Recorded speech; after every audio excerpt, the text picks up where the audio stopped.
Welcome to another video of Tribal Warfare. This week it's Pioneer and I am playing Dragons. So basically out of the deck is a little bit of disruption and a little bit of ramp into big flyers. So we've got Wolfwiller Haven and Pillar of Origins as 2 mana ramp. Sarkhan Fireblood it also serves a bit of a ramp, 2 mana in any combination for dragon spells.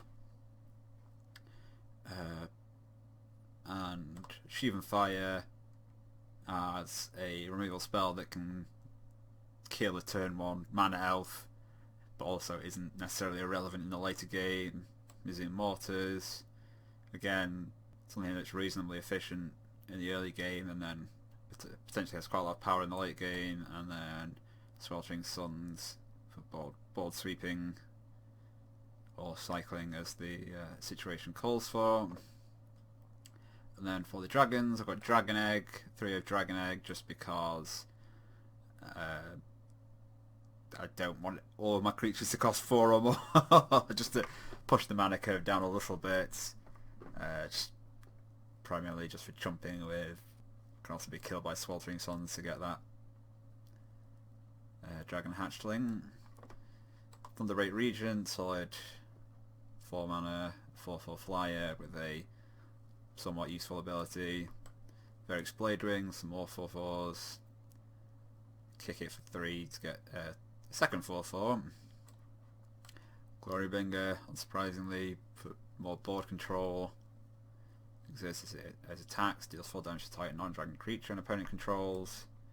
And Scourge of Valkas, deal X damage whenever a dragon enters the passive field, where X is the number of dragons you control. Lathlis, Dragon Queen, whenever another non-token dragon enters the battlefield and you control, create a 5/5 dragon creature token with flying. And it's got fire breathing for all dragons. And Dragonlord Attacker. Enters the battlefield, does 5 damage if added, you choose among any number of target creatures and or planeswalkers your opponent's control. So I've got between Attacker, Glorybringer, Scourge, and the burn spells, I've got a decent means of controlling the board, assuming that the opponent isn't doing something even bigger, but that seems unlikely. I have found there to be some awkwardness with the dragon only ramp cards. For example, with Sarkhan, you often find a situation where what you'd like to do is on turn 3 play this and then make 2 mana to Museum Mortars or Sheathen Fire or something to protect the Sarkhan, but obviously they can't do that. Similarly with Pillar, the inability to use the Pillar mana for one of the removal spells or just another Pillar or whatever, another ramp spell, can make it a bit awkward. But we'll see how much that matters. Alright, let's get to it, see what happens.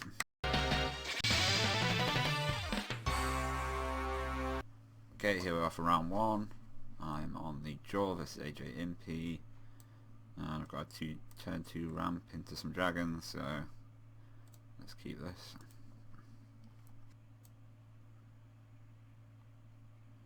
And that temple scry to the top.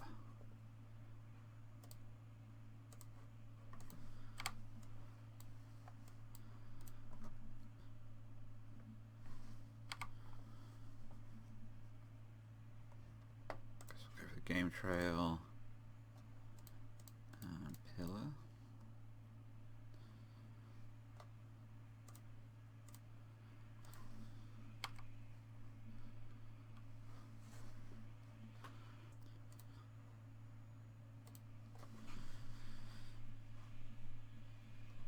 Morph.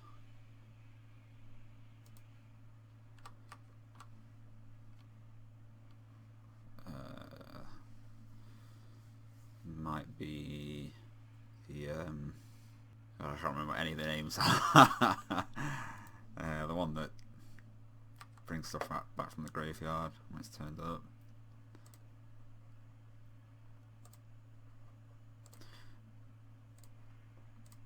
Anyway, let's just Verix.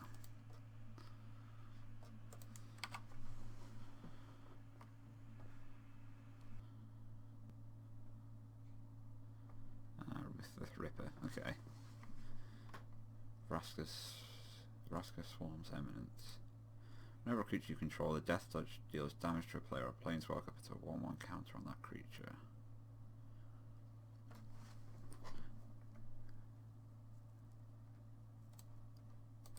Vivian Artbow instead.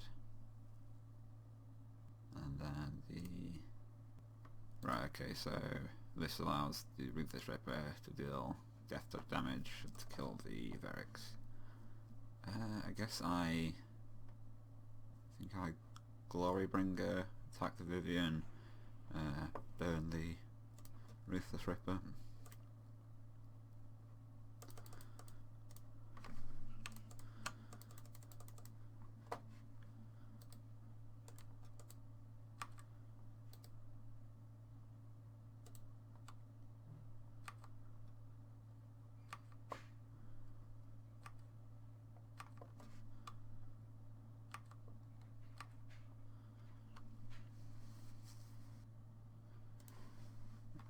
Agent of the Fates. So this is like an assassin deck.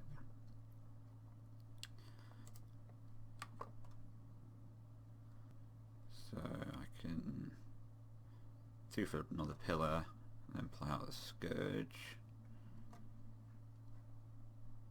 Try and burn out the Agent of the Fates. Could be like a Grant Hexbreath instant, which would be annoying. Could also just play out a Dragon Egg as a sort of buffer against the sacrifice ability.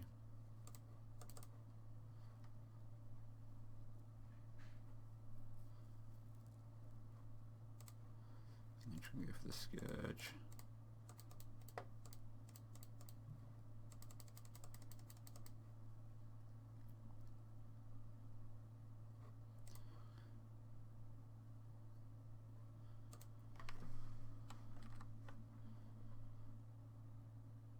And it worked perfectly fine.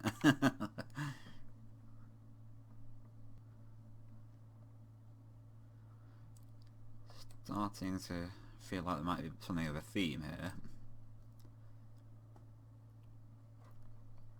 Got enough to kick Verix next turn, so that should be pretty good. And that was a Thrash threat. Target creature you control deals damage equal to its power to target creature or planeswalker you don't control.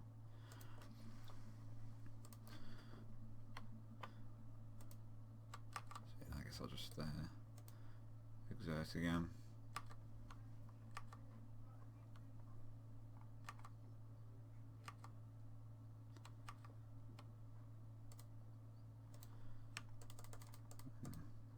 Make a couple of dragons.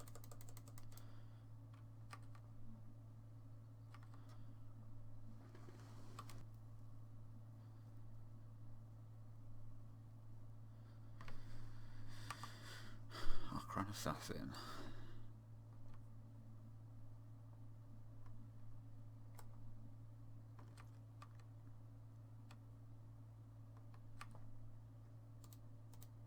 I guess I should cycle now in case of get some kind of hasty dragon. That's not very hasty, but attack for 8.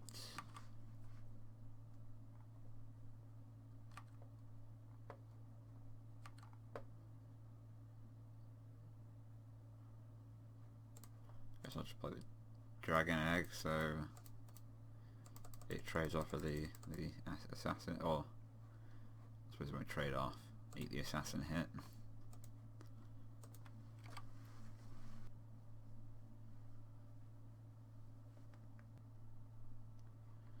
Yeah, that is good enough. Round 2, fight! Do I keep this? Certainly doesn't seem like a super fast matchup. And the Sheevan Fires seemed okay. Yeah, I'll keep it.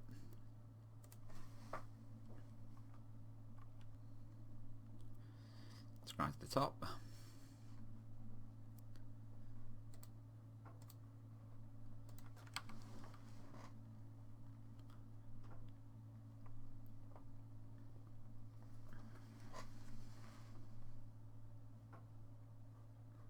Ruthless Ripper.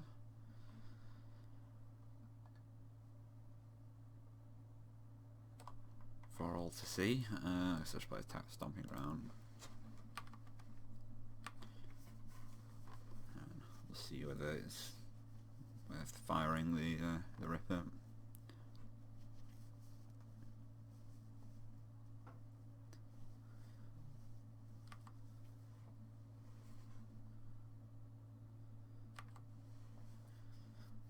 Definitely thought to just take one and see what else might get played. Okay. Green Assassin seems more worthy of firing.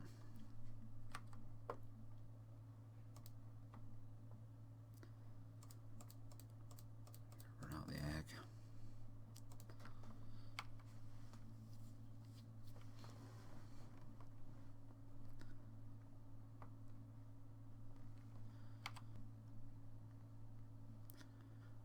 Tempo went to the top. Another Aqua Assassin.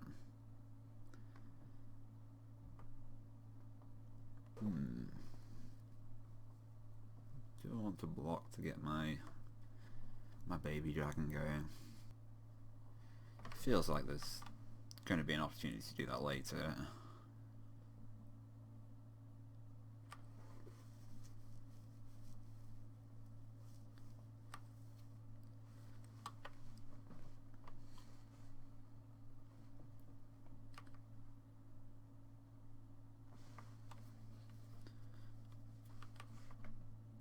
Like now, maybe. And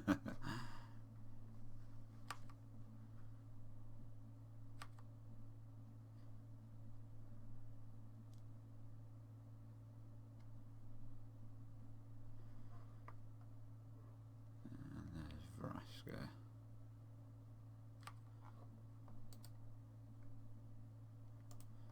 I'll just kill the dragon so it can't attack back, yeah.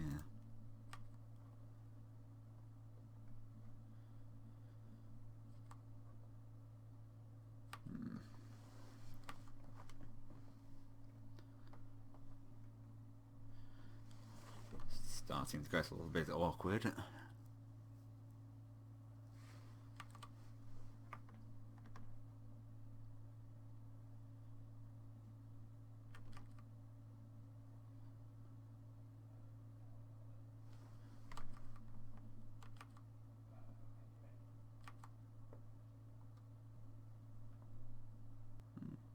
Sacrifice the Ruthless Ripper.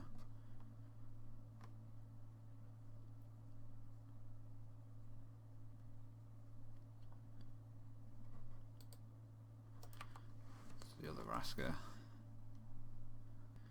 So it creates assassins with Death Touch that can instantly kill planeswalkers. Okay, sure. And I will burn the Aqua Assassin so that when I definitely draw a land next turn I can just play out the Thunderbolt region and not immediately lose it. Okay.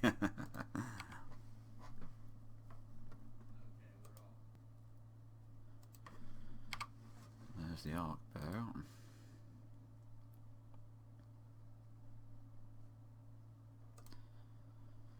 So these are going to become 3/3s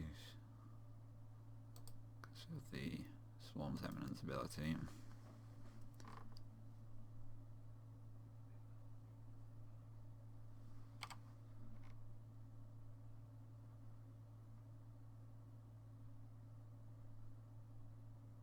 So play out the Thunderbolt region, the arc bow kills it.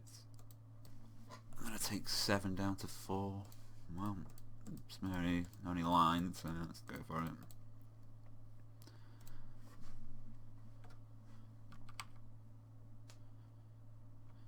Yeah, and then these become 4/4, so I can't even draw a Sweltering Sun to kill them.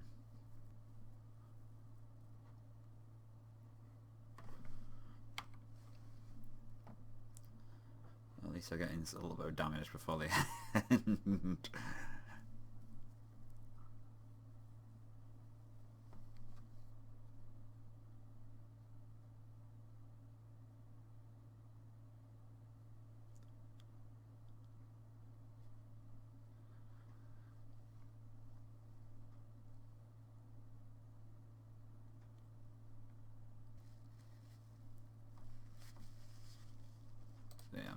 instead.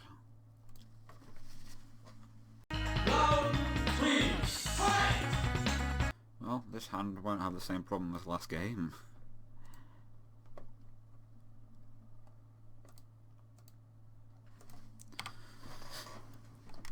It might not have enough actual action spells, but at least I won't get screwed by lack of mana.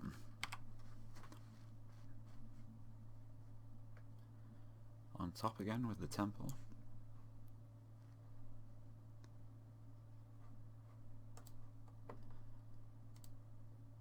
I will go with the Haven, because that will provide mana that can actually be spent on the other ramp spells.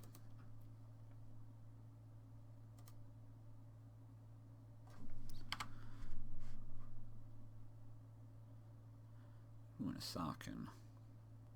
So it's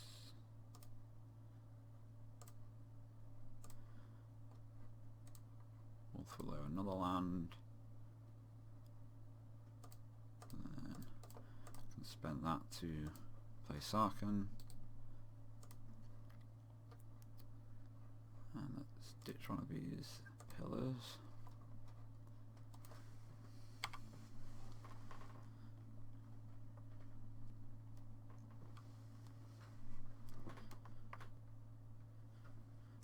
Just an Okran Assassin.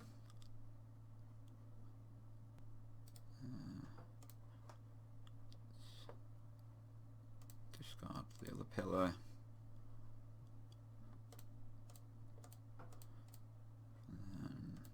Scourge, or ping away the assassin.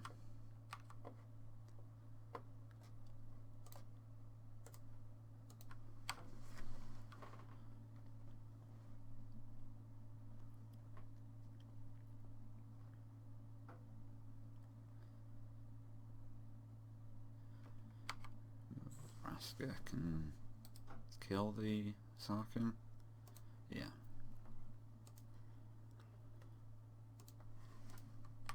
So I might just flood it out now. I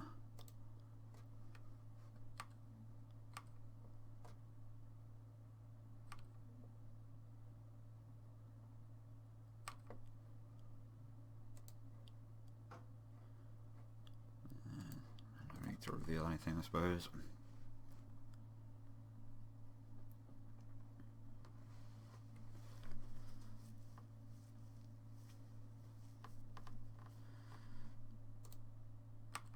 Shot.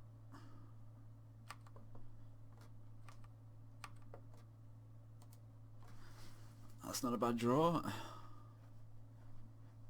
2, 4, 5, 6, 7, 8. So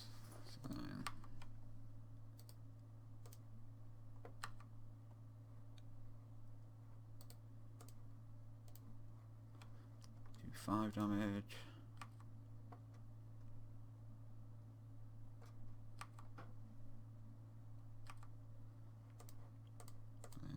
Tarka away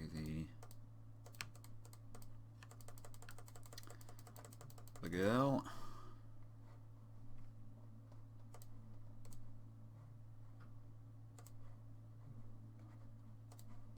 Another 2 to the face.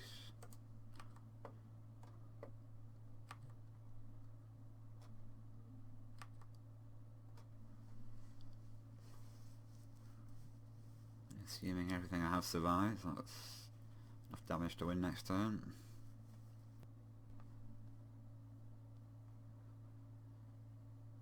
Temple Scribes to the bottom.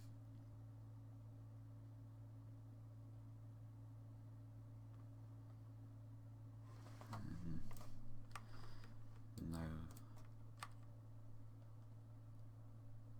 fight ability as yet.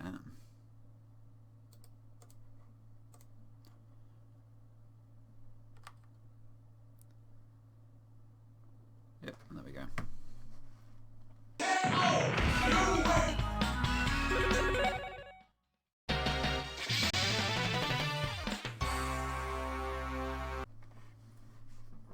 Okay, it's round 2 time, and I'm on the draw versus thy shuffler. And this is certainly a kind of awkward hand. Rootbound Crag plus Game Trail means neither of them come into play untapped. And then Pillar of Origins can't cast Wilted Suns or even cycle it. I'm still going to keep it though. I'll just draw into another basic land and then everything will be fine. Vampires should be fairly vulnerable to the Sweltering Suns.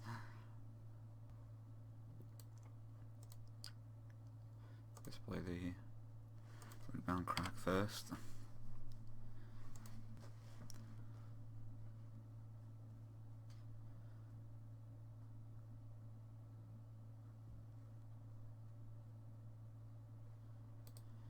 Beginning of each player's upkeep, if a player has no cards in hand, you draw a card and you lose 1 life. Okay. Well, like I said, I'm just going to draw into a basic land and everything will be fine.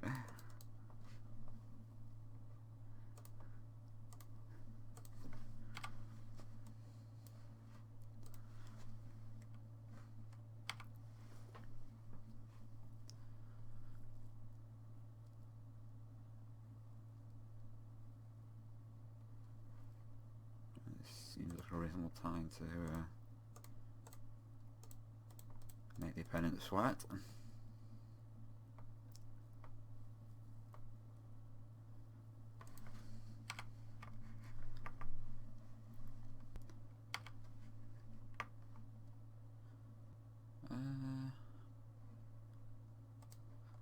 guess I'll just play out the Scourge.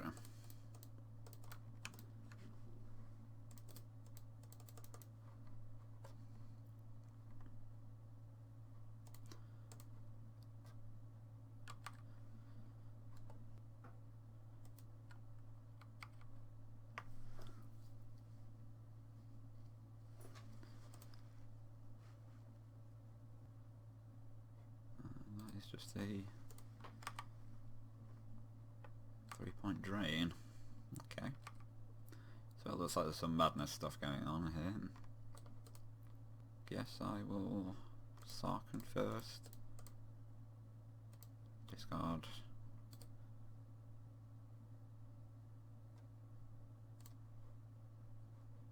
Probably the Pillar. This doesn't even... Can't even use this to activate abilities. So should attack for 5 and then play the Temple.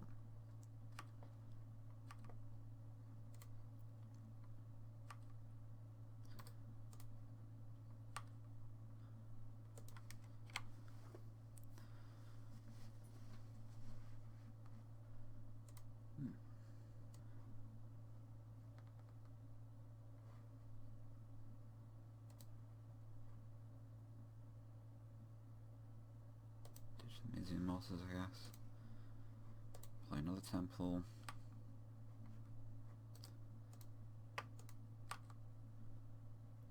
Certainly hope this Scourge can go all the way, because it doesn't look like I'm going to get any other dragons.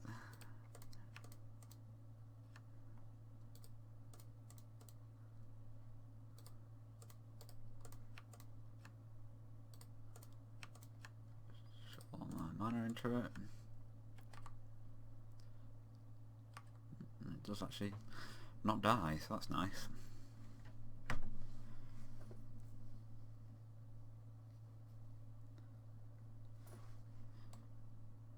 Hair of Falcon Wrath, discard a card, transform into a 3/2.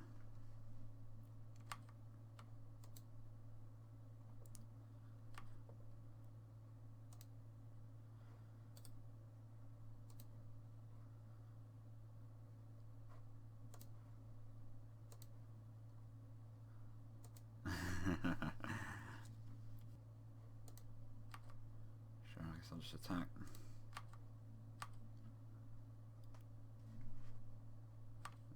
Yeah, ditching a Witch's Vengeance, which makes sense. It has to block, because otherwise I could pump 6 mana into it and deal 10 damage. Maybe I shouldn't have played that, I should have saved it for the discarding.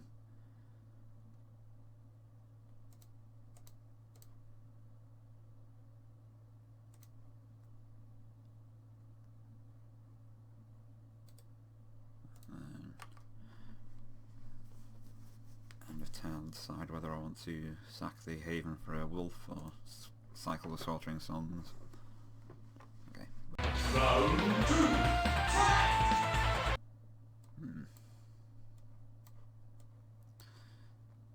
Okay. Again, sort of awkward manner, but for different reasons. Yeah, I'm gonna keep this. Just gonna temple scry myself into another Sweltering Suns. And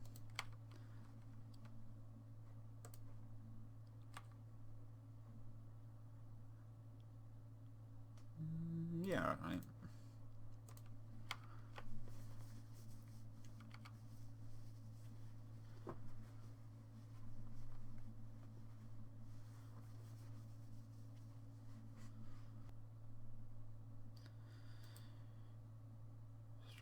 Condemned. Discard a card to give vampires +1/+1, but only once each turn.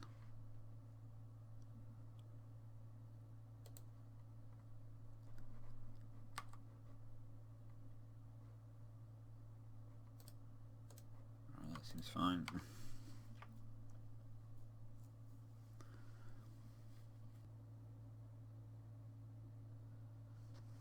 Fifth Bone.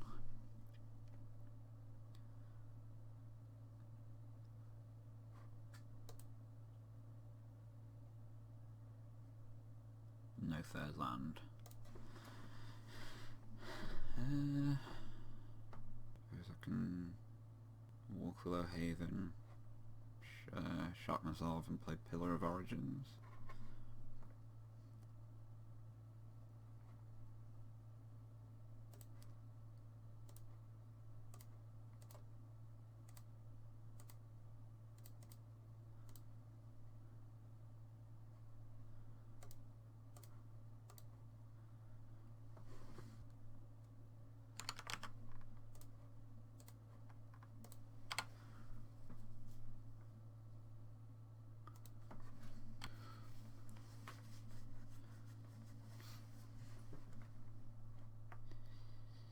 Ouch, this is gonna hurt. Take 3 from the arms, and then 8.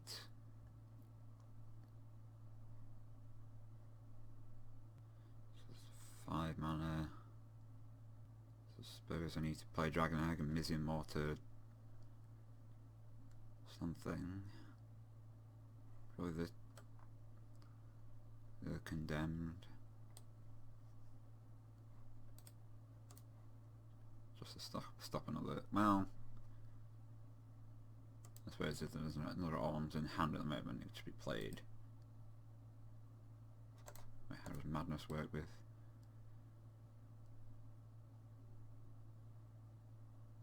Can't remember whether Madness lets you play it at instant speed, but whatever. It's just. Anyway, the Condemned.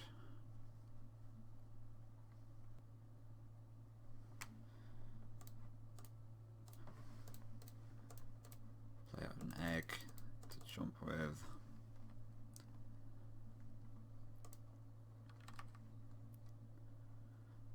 And look for something that will stabilise the board for me. And that's not it.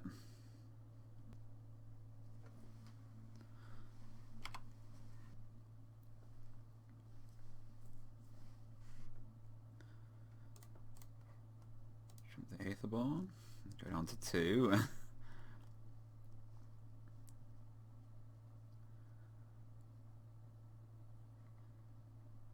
Air of Falconroth. 1, 2, 3, 4, 5, 6. It's not quite enough to kick Verix. I suppose I could spend 3 to play Sarkhan and then play an unkicked Verix.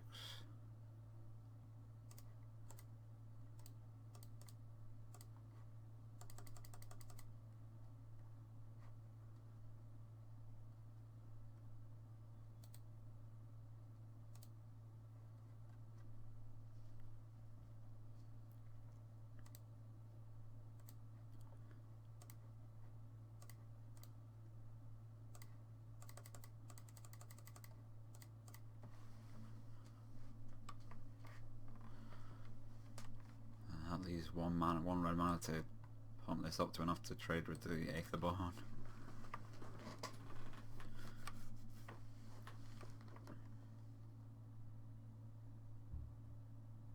Alright, so token gets Fatal Push and I can block one, but I'm still taking lethal damage.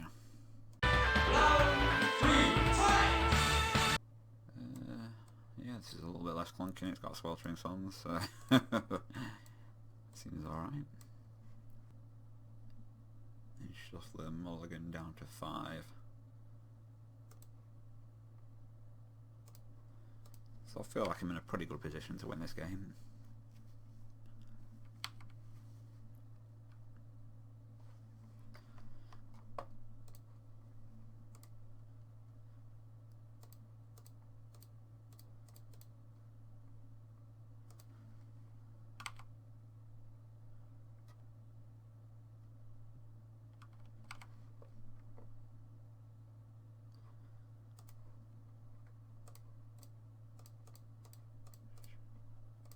Regent.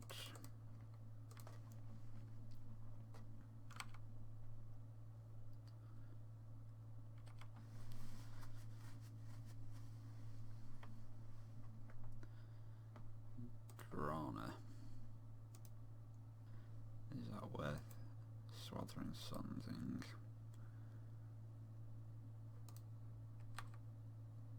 Probably.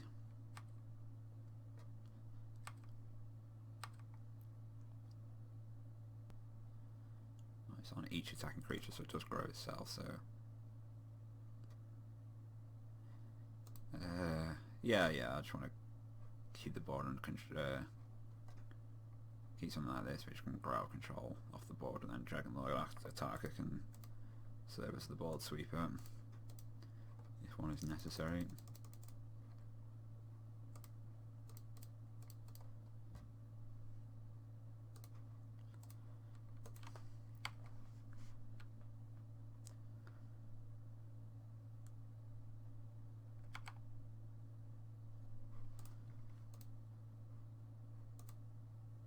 I guess I'll just Glorybringer, save the attacker for later. I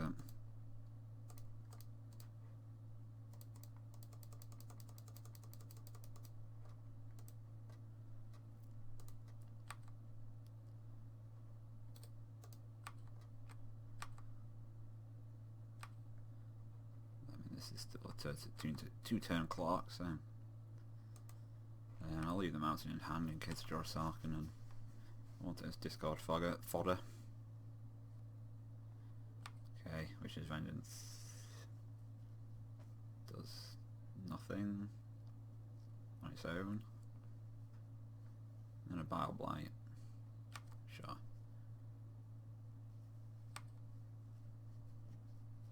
Down to 5.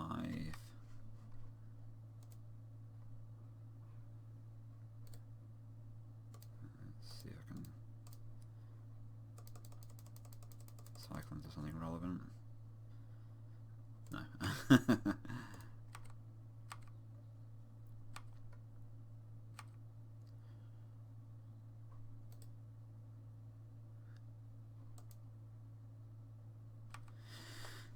But now the Dice Shuffle is in a position where targeting the Regent with anything will kill it, so yeah.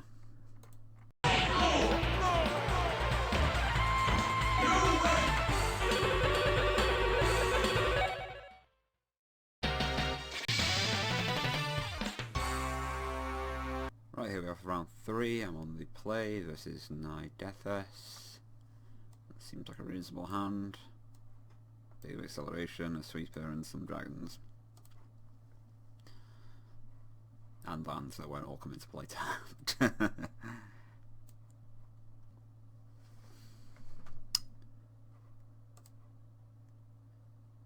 yeah, there's no point in showing off that I've got lands.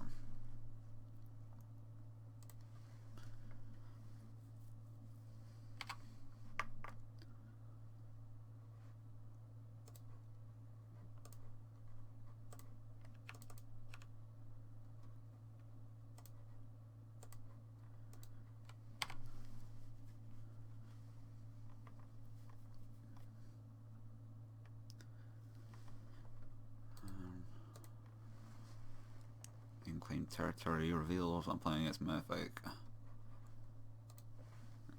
As does this Merfolk creature. That benefits from other Merfolk. Enters the battlefield on your control, plus a 1/1 counter on target Merfolk you control. Okay.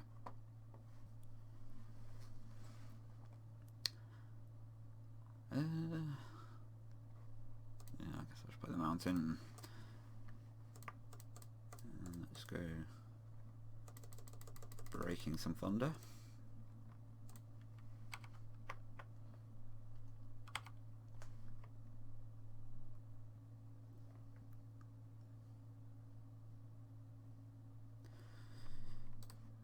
Mana. Tap another untapped Merfolk you control, becomes unblockable. Tap 3 to draw a card, tap 5 to put a 1/1 counter on each Merfolk you control. Sure, I guess I'll just Glorybringer that.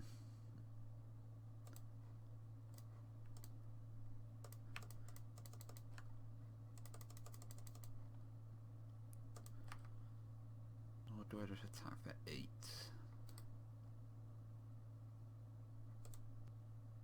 No, I suppose I'll will exert because that's 8 for 8 rather than just 888, which is the same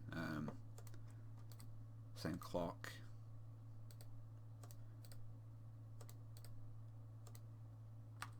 Assuming nothing changes. But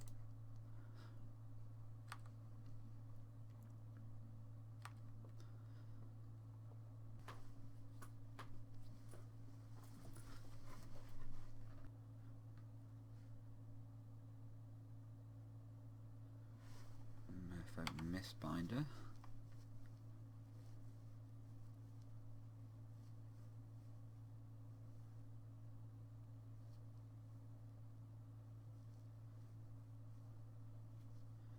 Alright, so I can clear everything else out with the Sweltering Suns, but that Deep Root delete's fairly large. 1,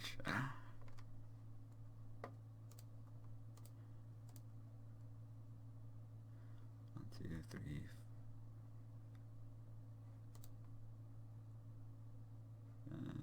Well, yes.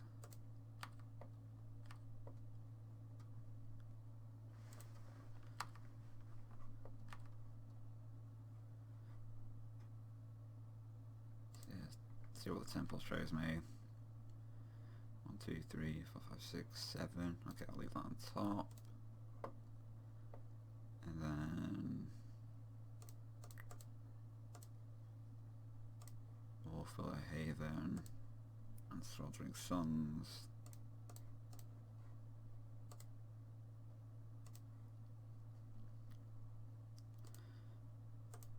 And then it'll have to be this Deep Root Elite needs to get to size 12, or needs to be an answer for one of these, like a bounce spell or something.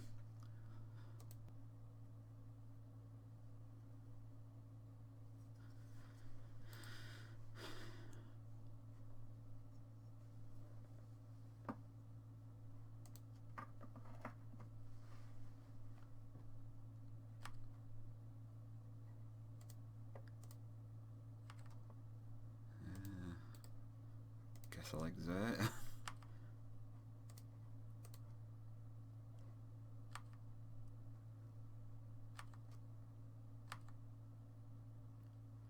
Okay, but nothing comes, so I have to win the first game. Round 2. Fight! Okay, well this hand kind of depends on Sweltering Suns being good. So if something grows too large, that'll be a problem. Doesn't seem super likely that'll happen by turn 3, so we'll keep it. I mean, Commander doesn't die to Sweltering Suns, so that might be an issue. But mulliganing down to 6 would also be an issue, so...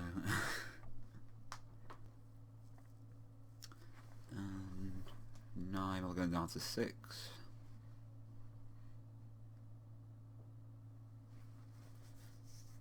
And a Mistcloak Herald. Oh, I certainly hope that doesn't grow too big to be Sweltering Sun.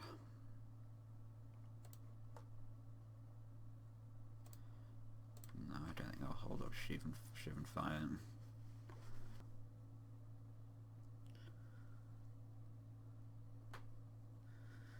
Silverglide Adept.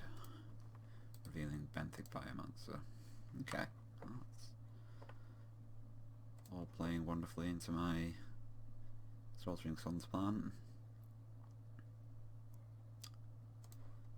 It's a Crag plus Haven.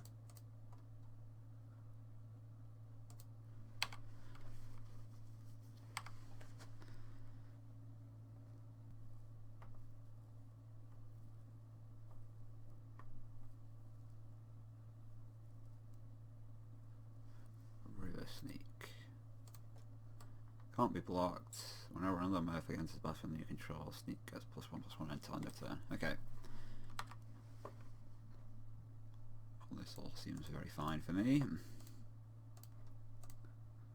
Hopefully there's no force of will. Shockingly there was not.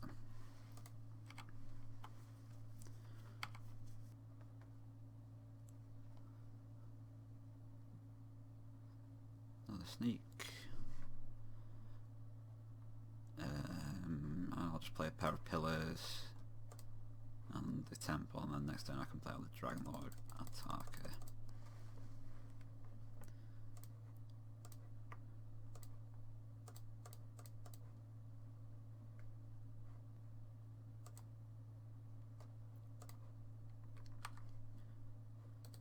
Nope, don't need that.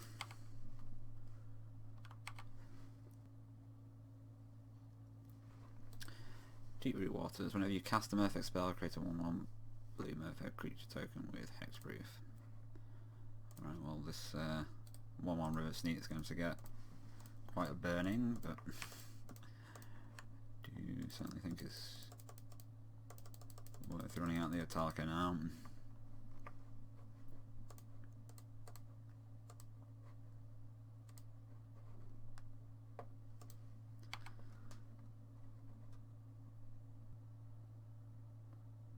Another Deep Root Waters.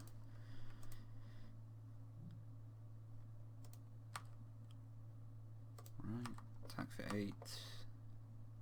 Then I'll play the Thunderbreak region, I'll have 12 damage in the air.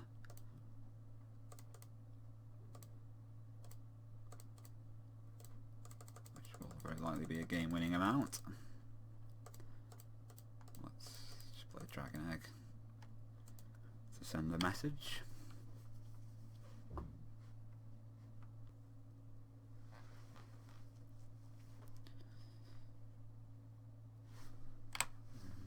Misspender doesn't seem super relevant. I suppose I'm now Triton Shore Stalker. That's a instant army, but none of it has flying.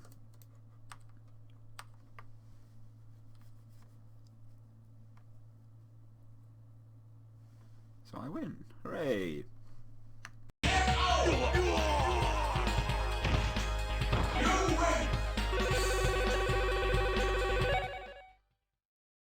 Well, that all went pretty well.